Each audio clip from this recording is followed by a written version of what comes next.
Hello, and welcome to the first episode of Creepypasta Reviews with me, Cindy. There are a lot of bad creepypastas out there, and I mean a lot. And sometimes reviews just don't cut it. Truly understand how bad something is, you gotta get knee deep in it, get up close and personal. You know? Anyway, I thought that for the first episode, we should do something popular, something infamous, something that would make armies of fans equipped with torches and pitchforks bust down the door. Today, we'll be tackling the highly overrated Squidward suicide. You know, that story that's on every top 10 creepypastas list, made by people who've barely even read a lot of creepypastas. It feels like they took the first 10 search results for creepypasta on Google, skimmed through them without really checking it, so they could give a summary. You know the story? Well, yeah. If you don't know what I'm talking about, it's like this. Hey guys, it's me! 20 Slang Countdown are coming to you with the top 10 best, and by that I mean most popular, creepypastas. At number 10 is Slenderman. Everybody knows who Slenderman is, so it's obligatory that I put him on this list. Number 9 is some creepypasta that's just a ripoff of an already existing urban legend. I could only find 9 popular stories, so instead of actually reading some to find good ones, I found one ripping off something else that I've already heard of. Thus, I don't have to read it! Number 8 is Squidward's suicide / last episode creepypasta of Nostalgic Show. I go with SpongeBob / Nostalgic Show, so it's my childhood! And when I read this story, I got so scared because, it ruins my childhood and proves that lost episodes are totally original and super scary. Like number 7 is Laughing Jack, because clowns are scary. This can also include every cliche killer with knife story ever.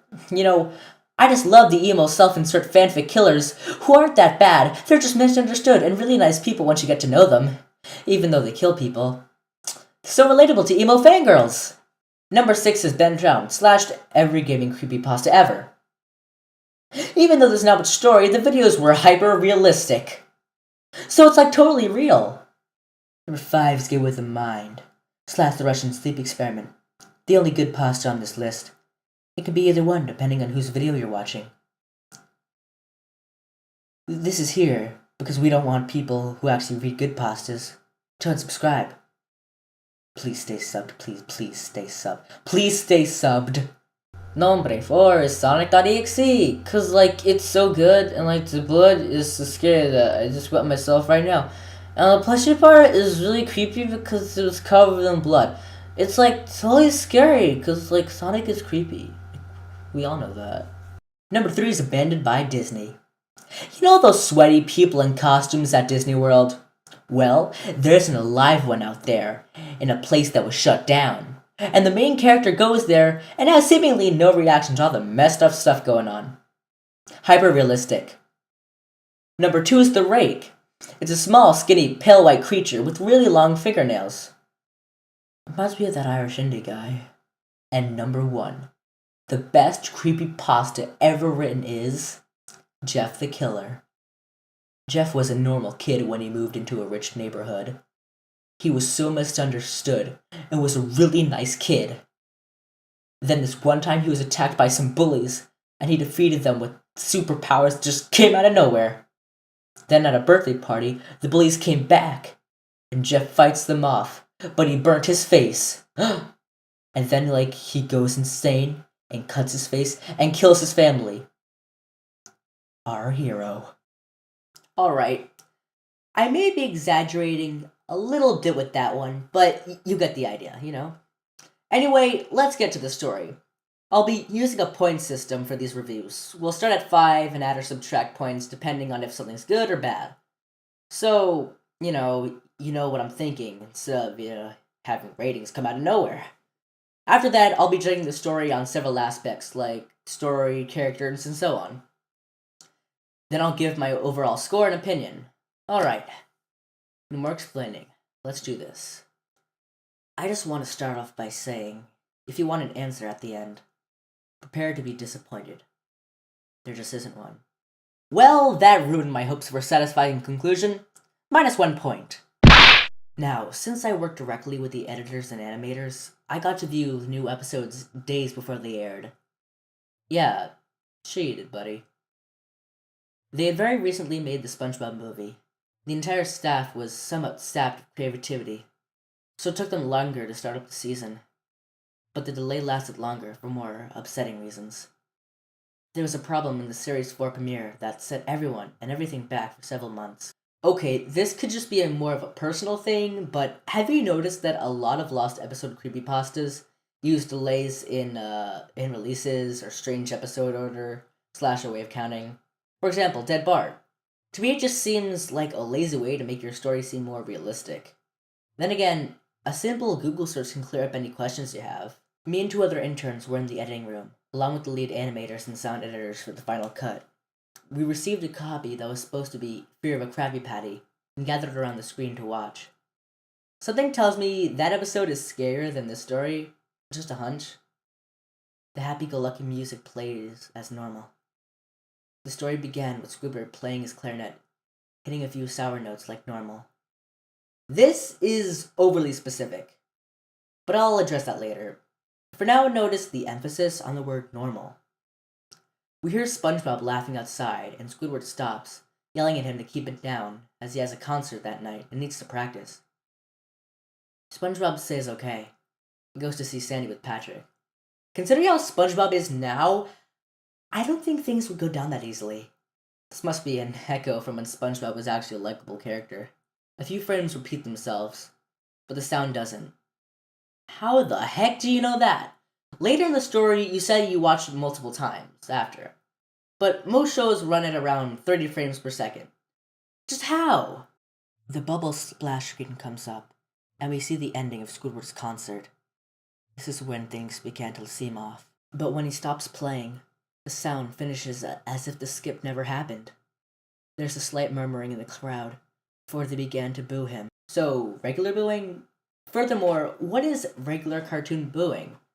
There's obviously malice in it. That's what makes it booing. You know what? It's just a pointless detail to make it seem like something is off. That's so stupid. -1 point. What's odd is that everyone had hyper-realistic eyes. Very detailed. Ooh. Scary. Some of us looked at each other, obviously confused. But since we weren't the writers, we didn't question its appeal to children yet. Considering modern SpongeBob, I doubt the writers even care about appealing to children. I mean, geez, have you seen the Splinter? Plus, I'm just going to suggest that if it scares you, it's probably going to scare a bunch of kids. -1. The shot goes to Squidward, sitting on the edge of his bed, looking very forlorn. The view out of his porthole window is of the night sky, so it isn't very long after the concert.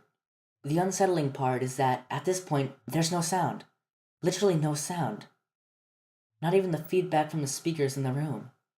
It's as if the speakers were turned off, though their status showed them working perfectly. Ever heard of muting before? If not, how did you get this internship? He just sat there, blinking, in the silence for about 30 seconds. And he started to sob, softly. He spread his hands, tentacles, over his eyes and cried quietly for a full minute more. All the while, sound in the background very slowly growing. From nothing to barely audible. It sounded like a soft breeze through a forest. Okay, we get it. It's supposed to be scary. Really, I don't see how this forms the plot. The screen slowly begins to zoom out on his face. By slow, I mean it's only noticeable if you look at the shots 10 seconds apart, side by side. Okay, once more we have some unnecessary details. Really, I get one aspect of horror is putting emphasis on things usually ignored. But most of the time it's actually irrelevant to the story. It's just pointless here, and it pulls you out. -1. Speaking of which, this story barely has a story. It's just, hey, something happened this one time. Boo, scary. It seems like you're just throwing imagery onto a page with no real connection. All that in general for the rest of the story is -2 points. The eerie part is the sound, and Squidward sobbing. Sounding real, as if sound wasn't coming from the speakers, but as if the speakers were holes, and the sound was coming through them, from the other side. As good as sound the studio likes to have, They don't purchase the equipment to be that good to produce sound of that quality. Look, based on the mic I'm using and the quality of modern audio devices, I assume you can hear me quite clearly. This is full studio audio. I assume it's better than this. And yeah, and before you ask, I have an Audio Technica 2020. I just thought you'd know that. Because, let's be honest, you guys are going to pester me in the comments either way. It's not like you're hearing me over the phone. Speaking of which, phones have a tons of new features like touchscreens, pens, and God knows what else. And they haven't improved call quality in over 20 years. Oh, okay, tangent over. We watched this show twice, so pardon me if things sound too specific, but I've had time to think about them. Raise your hand if you think that this is a laser interjection to defend an error in the story. -1. The lead animation editor paused and rewound, frame by frame. What we saw was horrible. It was a still photo of a dead child. It couldn't have been more than 6. His face was mangled and bloodied, one eye dangling over his upturned face, popped. He was naked down to his underwear, his stomach crudely cut open and his entrails laying beside him. He was laying on some pavement that was probably a road. Okay, this scene enrages me. Yes, gross out is a big part of horror, but it needs to be relevant or believable in the story, or else it comes out as lazy, desperate shock value. I can show that you're so unconfident in your writing that you feel you need to add shock to replace any kind of actual horror. Plus, you need to be especially careful when it comes to minors and things people feel the need to protect, like pets. Look, I have nothing against the authors of the story or any of the stories I'm going to read. I'm just here to review the story. But still, -2. We were of course mortified, but pressed on, hoping that it was just a sick joke. In that case, it's one hell of a joke if you ask me. I feel that this portion fully portrayed the intelligence of the Nick staff as presented in this story. But if this is just a joke by a staff member, everyone say it with me, I wouldn't be surprised. -1. The screen flipped back to Squidward, still sobbing, louder than before, in half body and frame. There was now what appeared to be blood running down his face from his eyes. The blood was also done in a hyper-realistic style, looking as if you touched it, you'd get blood on your fingers. I'm not sure how hyper-realistic you can make the color red. Sorry to break it to you, but blood isn't that detailed in real life. I guess you could make the argument of realism due to its apparent consistency, but that'd just be grasping at straws.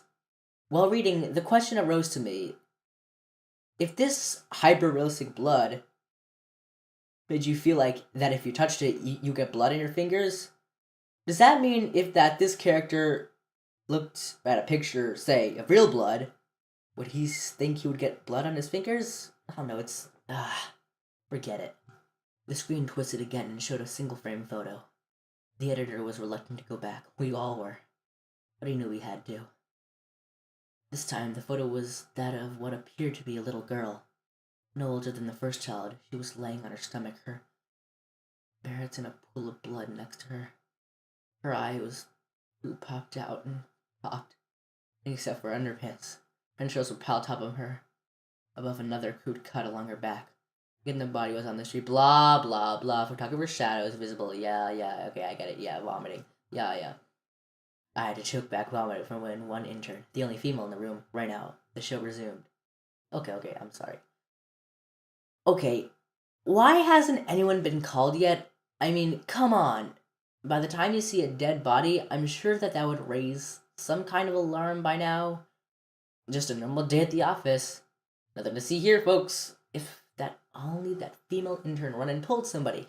I'm sure the police would find this tape quite interesting. -2? Yeah, -2. I'm tired of this. He put his tentacles down and his eyes were now done in the same hyper-realistic style like the others were in the beginning of this episode. Everyone say it with me. Hyper-realism, God, even this joke is becoming overused. The wind sound came back, and so did the deep-voiced laughing. And this time, the still photo lasted for a good 5 frames. The animator was able to stop it on the 4th and backed up. This time the photo was of a boy, about the same age, but this time the scene was different. Man, this is just so relevant and original. All aboard the harp chamber, everybody. The entrails were just being pulled out from a stomach wound by a large hand. The right eye popped out and dangling, blood trickling down it. The anime proceeded. It was hard to believe, but the next one was different. We couldn't tell what.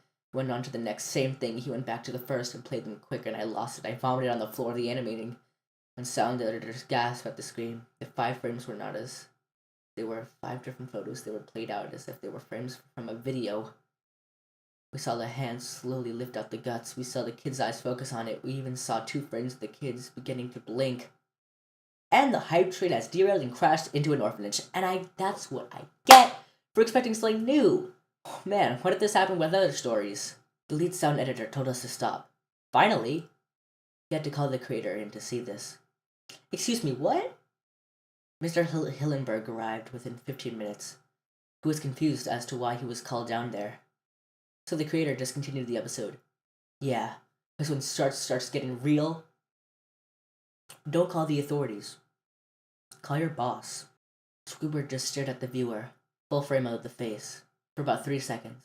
The shot quickly panned out, and the voice said, "Do it." We seen Squidward's hands a shotgun. Oh my god. I figured it out. The real culprit, the one behind this, is... Shia LaBeouf! Do it! He immediately puts the gun in his mouth and pulls the trigger. Realistic blood and brain matter splatters the wall behind him and his bed, and he flies back with the force of the shot. The last 5 seconds of this episode show his body on the bed, on his side, one eye dangling on what's left of his head above the floor, staring blankly at it. Then the episode ends. Wow.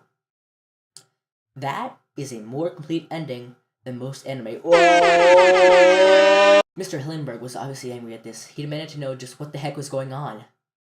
Most people left the room at this point, and so it's just a handful of us to watch it again. Viewing the episode twice only served to imprint the entirety of it in my mind and caused me horrible nightmares. So sorry I stayed. Well, I guess that explains why he can remember it so well, somewhat. The only theory we could think of was that the file was edited by someone in the chain, from the drawing studio to here. The CTO was called in to analyze what had happened. The analysis of the file did show it was edited over by new material. However, the timestamp of it was a mere 24 seconds before we began viewing it. Maybe a change could have been made before that edit? It's always a possibility. Plus, the file must have been shared around the studio in order to make it. The story never mentioned if it was a physical copy, like a disc or a flash drive. So, it was probably sent by an email. A change could have been made before it was sent out. I mean, they had email back then. It wasn't that long ago, guys. There was an investigation due to the nature of the photos, but nothing came of it.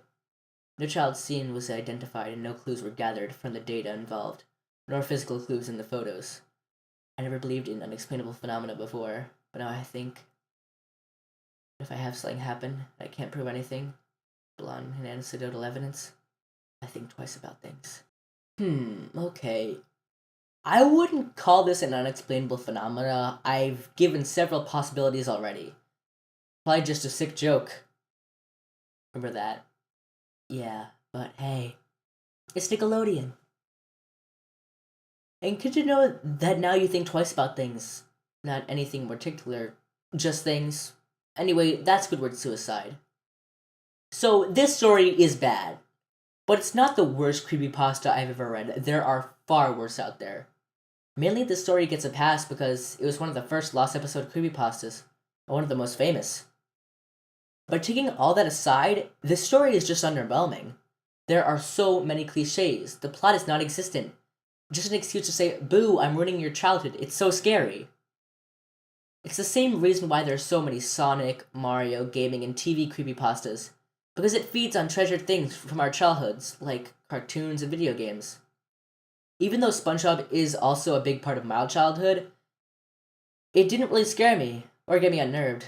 But that's probably because the actual show ruined my childhood. There's stuff like A Pal for Gary, Squid Baby, and Squid's Visit, Splinter. So now I kind of associate gross out and disturbing characters with SpongeBob now, unfortunately. So, it's just telling you about this weird thing that happened. There's no personality in the characters. It feels like a bad writing prompt, which unfortunately is one of my main problems with Slime Beast's writing. as he is treated as a god in the community. With that, my rating is story F, characters F, scares D. Overall, keep in mind the system is in the works. I give it a 3 out of 10. There's not much I can say about this that I haven't said already about how bare bones the story is. That's just my opinion. Probably unpopular, but hey, that just comes with the job. Let's see what the comments had to say. Dover Ninja 175 says, "It's a bit cliche, but otherwise it's a pretty good creepypasta. 7 out of 10. Okay, looks like some people agree with at least one of the points I brought up. Killer Rose says, "I will admit this pasta creeped me out when I was new to creepypasta, but we hear so much about hyper-realistic blood that it just gets an eye roller every time it comes up. Nevertheless, it was a creepy, traumatic, and questioning about people and free time as animators." Yeah, creepy and traumatic for the main character, anyway. Eddsworld Yes, SpongeBob No says, "Hyper-realistic eyes. The person who made this sounds like a 5-year-old. Hey, looks like some people disagree with me that the story is cliche. Oh Nostalgia says, "Gross and shocking doesn't make a good creepypasta. If it's not gonna keep you from sleeping." Yeah, I totally agree. Maroon086 says, "If I could say anything at all, it would be nothing. 2 out of 10. Yes, this story doesn't explain jack." Man, the more I go on, the more people I find who agree with the things I brought up. Let's keep going. Maybe I can find someone who addresses the same problems that I had. Epic Gamer 2002 said, "This pasta is not good. Bad English. It is filled with blood and gore. It's done wrong, and the little kids were there for no reason but to scare the reader. And it only makes it look bad. You can go ahead and hate on me." Yes, I totally agree. So far, I've only found really one positive comment. Chemical Cat says, "I don't find this scary. It's cheaply written, and in so many grammars. The magic word, hyper-realistic, being overused so much that it kills any scariness of the concept hyper-realistic could have had. Dead baby pictures? Come on. Anyone can resort to that. I don't see how this could be scared of anyone. BTW, it's fake too. If the episode was real, a lawsuit could have been pressed." Yes, people agree with me. For all you writers out there, make stories, not clip shows. And if you thought that this was bad, we're just getting started. I'm Irish Indy, and I'll see you guys next time.